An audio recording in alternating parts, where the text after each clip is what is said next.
Tudo bem, pessoal? Hoje eu estou aqui no Centro Esportivo do João do Pulo. Estou com a participação especial aqui, Sensei Sandro Braga. Braga.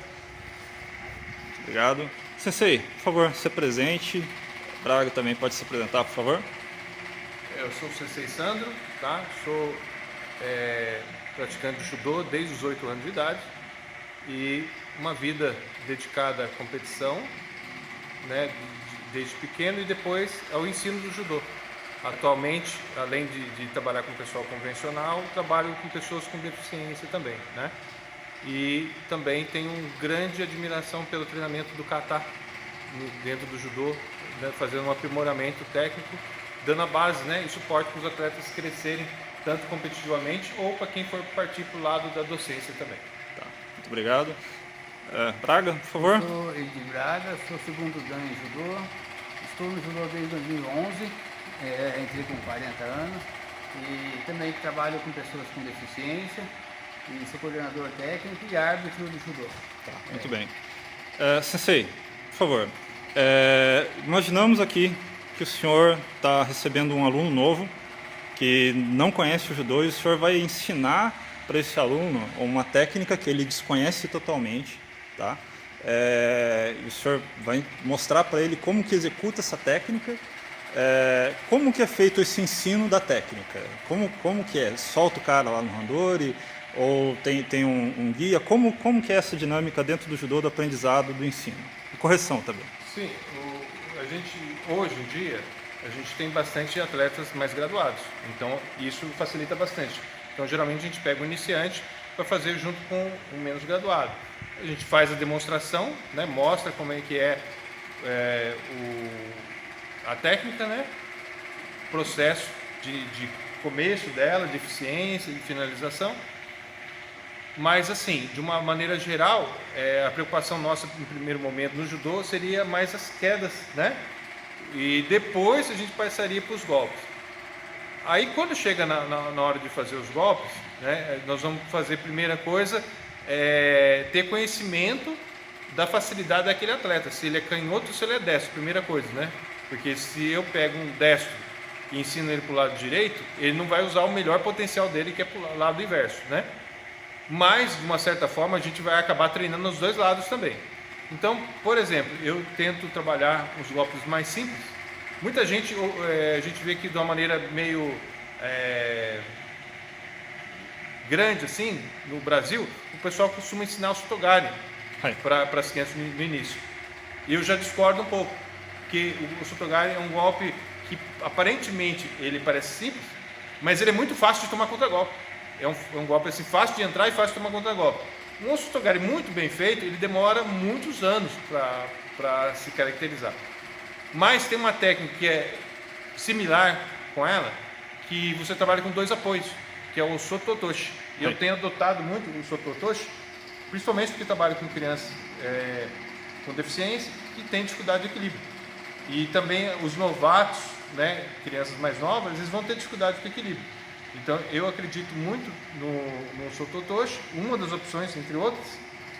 E até um sensei que veio do Japão para cá, dar um seminário, ele falou muito do cuidado que os japoneses estão tendo com a base, e eles trabalham esses golpes, né? Primeiro o Sototoshi e o Sotogari bem aplicado já deixa com um nível mais elevado. Vou demonstrar aqui, a gente faz a saudação. No caso, eu já peguei a informação que esse aluno aqui é destro. Então o destro com a mão direita ele vai pegar na gola, na altura da clavícula, e a mão esquerda, a outra mão dele vai pegar aqui no meu cotovelo, na altura do cotovelo, na lateral aqui do cotovelo. Quando ele pega aqui, geralmente forma essa dobra aqui, esse bico aqui. Então essa aqui é uma pegada que tem um domínio bom aqui no cotovelo, que vai facilitar a puxada do desequilíbrio e ao mesmo tempo ela ajuda na defesa. Quando eu tento aplicar uma técnica, ele consegue defender bem. Então essa pegada aqui no cotovelo é uma pegada bem interessante, principalmente para a iniciação. Fez a pegada aqui, você trabalha a posição, né? E nós vamos trabalhar a perna base, aproximando da lateral aqui e deixando um vão para passar a perna de ataque. Na hora que eu coloco essa primeira perna aqui, eu já tenho que trabalhar o desequilíbrio dele. Vou forçar a cabeça dele aqui na altura da clavícula com essa pegada aqui, e aqui no cotovelo eu vou trazer aqui na minha faixa. Vou fazer esse trabalho aqui, desequilibrei ele, aí eu faço o trabalho e apoio a perna aqui atrás, 2 apoios aqui. É o trabalho de forçar e alongar a perna que ele vai estar caindo. Quando você joga a pessoa, é importante você segurar esse braço aqui, principalmente o iniciante. Se deixa o braço solto e não sabe se bate aquele braço ou esse aqui, ele fica atrapalhado. E quando você segura aqui, você faz a proteção da cabeça dele, para o iniciante não bater a cabeça. Então você protege bem aqui, ele sabe qual mão que ele vai bater, tá? E você fica numa postura bacana aqui. Dessa posição aqui, se fosse uma luta, né, eu posso partir para o estrangulamento ou posso partir para o Neumann, posso partir para a luta de solo. Tá? Sensei, em média, quantas vezes se repete um golpe por treino? Então, as entradas de golpe, a gente costuma fazer séries, normalmente de 20 repetições, né? E quanto mais você vai repetindo, melhor para ir fixando. O que acontece é que as crianças, até a questão de atenção delas, chega uma hora que ela cansa e aí começa a cair o rendimento. Então o interessante do Ticone para as crianças é fazer até a hora que você sente que está tendo um rendimento legal. A hora que você vê que começou a cair, você para, descansa um pouquinho, faz outra atividade, outras crianças. E aí a intenção é ir aumentando a quantidade de repetições, né? Mas intervalando. Você vai, né, geralmente até 20 repetições, faz alternado. E agora, quando você já está falando de nível competitivo, nível mais forte, né? Quanto mais eu vou repetindo a técnica, ela vai saindo de uma maneira mais natural. Ela vai saindo de uma maneira mais, assim, espontânea. Quando você fica pensando, eu vou entrar ou não vou entrar, não é espontâneo. Quando você começa a lutar e você sente o desequilíbrio aqui, você acaba entrando na técnica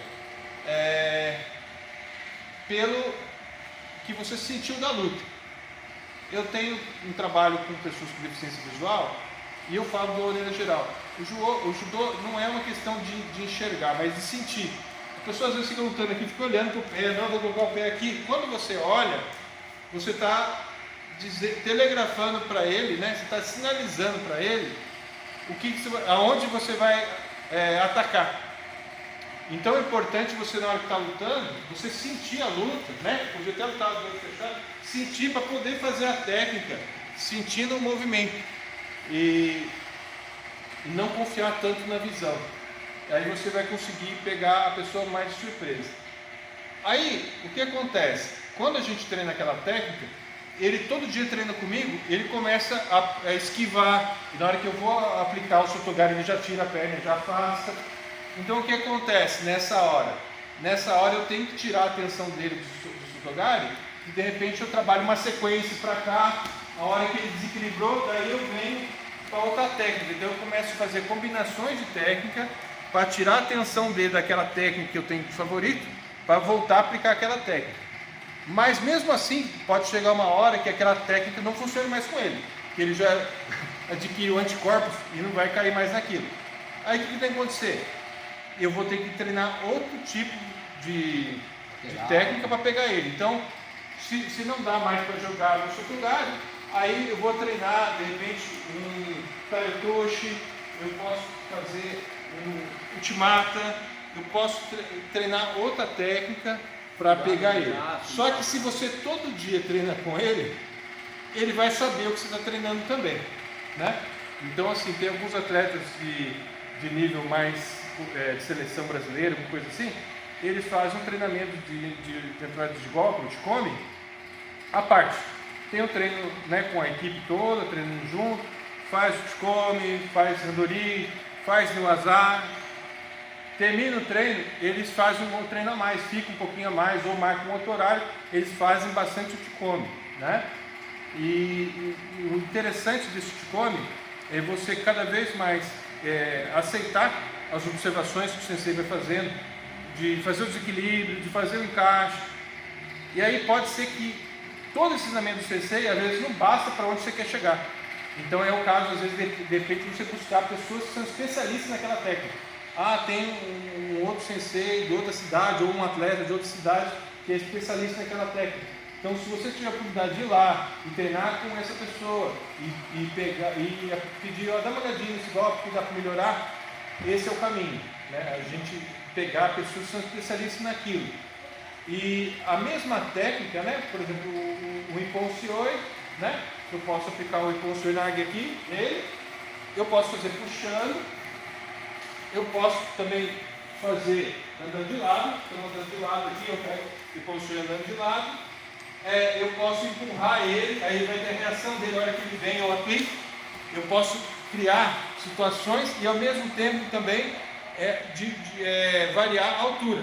Eu faço o Ippon Sioi aqui, de repente eu posso abaixar um pouquinho mais e posso também fazer a joelhada. Posso fazer a joelhada até. Aí. Tá? Tá. Sensei. Aí vira um elemento surpresa. Tudo bem. Qual a importância do Uke, parceiro de treino, durante o Uchikomi para o desenvolvimento técnico do praticante, né? E também qual que é a figura do sensei com relação a isso do ensino e da correção também da execução técnica de um praticante durante o Uchikomi? Então, o Uke, ele é uma pessoa que, se ele ficar parado ali, né, sem ação, só deixando entrar, você não vai evoluir, não vai crescer. Então, geralmente, a pessoa que vai estar recebendo a técnica, ele faz uma pegada firme e deixa você sentir o golpe.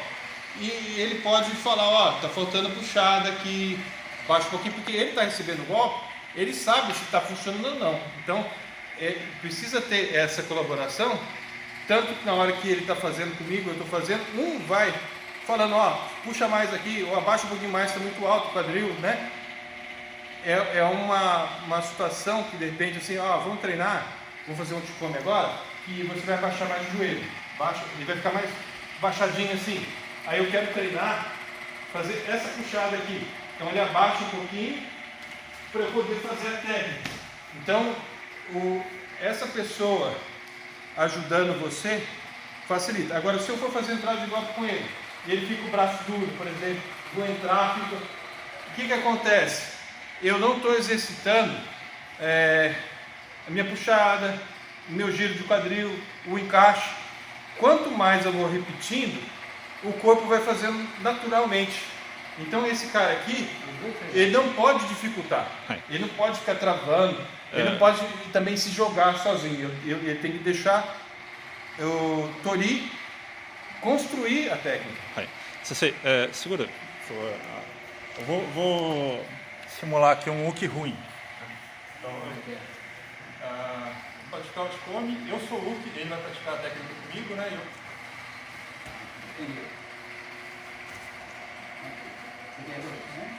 Assim, digamos, a ideia, se o senhor tenha passado para a gente, para praticar um Ippon Sioi, né? E eu vou ficar dificultando. Isso ajuda, atrapalha? O que você acha? Então, esse o que está desfavorável, né? Para essa técnica que foi pedida, sim. Né? No caso, o Tori teria que fazer outra coisa, mas um outro tipo de técnica. Só que essa técnica é que foi selecionada para treinar. Então, não está de acordo, não está facilitando e não vai ter evolução, né? Entendeu? E eu estou treinando e assim, ó, vou segurar. Eu sou novo, sou branca. Então você tem que falar, segura na gola, segura na manga aqui. Tá? Como eu sou novo, eu faço isso aqui, não consigo entrar. Essa manga escorrega para a beiradinha e essa manga desce aqui, ó.